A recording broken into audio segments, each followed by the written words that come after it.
महाराज म्हणत होते त्याचा प्रत्यय हा आहे की एक परमश्रद्धेय डॉक्टर आठवले सारखा महापुरुष सत्पुरुष या ठिकाणी बसतो आणि आपल्या तपाला आरंभ करतो आणि अशा प्रकारची ऊर्जा निर्माण करतो, अशा प्रकारचं चैतन्य निर्माण करतो की जे चैतन्य अख्ख्या राष्ट्राला व्यापून जातं आणि राष्ट्रामध्ये सनातन धर्माचा जयघोष आरंभ.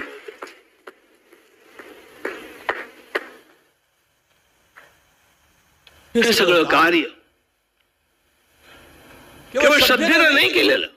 त्या श्रद्धेच्या सोबत जी अचूक अशा प्रकारची निर्णय शक्ती आहे, त्या प्रत्येक कामाला कशा प्रकारे चांगलं करता येईल याची जी योजकता आहे, याची जी सूक्ष्मता आहे, म्हणजे मी तुम्हाला छत्रपती शिवाजी महाराजांच्या बद्दल मी एक शब्द वापरत असतो, मायक्रो मॅनेजमेंट.